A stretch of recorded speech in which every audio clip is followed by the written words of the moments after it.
வணக்கம் மைடிய மக்களே, pepper chicken எப்படி செய்யலான்னு பார்க்கலாம் வாங்க. இதுக்கு 1 கிலோ சிக்கனுக்கு 5 ஸ்பூன் தயிர், 1 ஸ்பூன் இஞ்சி பூண்டு பேஸ்ட்டு, 1 ஸ்பூன் சில்லி பவுடர், தேவையான அளவு மஞ்சத்தூள், இதுக்கு தேவையான கொஞ்சமாக உப்பு போட்டு அவரை நல்லா மேக்னேட் பண்ணி வச்சிடலாம். இப்போ மசாலா ரெடி பண்ணிக்கலாம். 2 ஸ்பூன் மிளகு, 1 ஸ்பூன் சீரகம், 1 ஸ்பூன் பெருஞ்சீரகம், 4 காஞ்ச மிளகாய். காரம் உங்களுக்கு வேணும்னா எக்ஸ்ட்ரா கூட ஆட் பண்ணிக்கோங்க.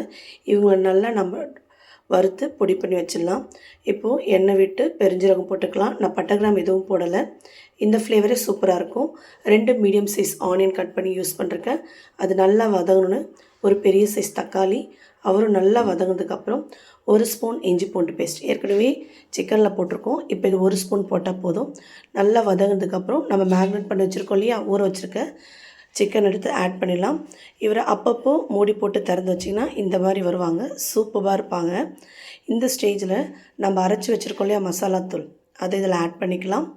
ஆட் பண்ணிவிட்டு நான் தண்ணி ஊற்றவே இல்லை, இதெல்லாம் சிக்கன்லேருந்து வர தண்ணி. மூடி போட்டு எடுத்திங்கன்னா இந்த மாதிரி வருவாங்க.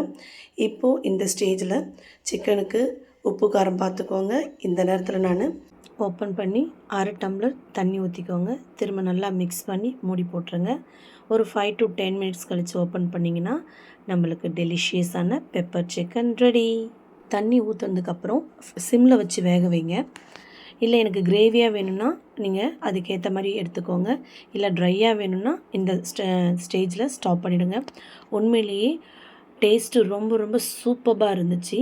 நான் அந்த அரைச்ச மசாலா மட்டும்தான் யூஸ் பண்ணேன். நீங்கள் இந்த மாடல் செய்யுங்க, உண்மையிலே எல்லாருக்கும் பிடிக்கும். தேங்க்யூ.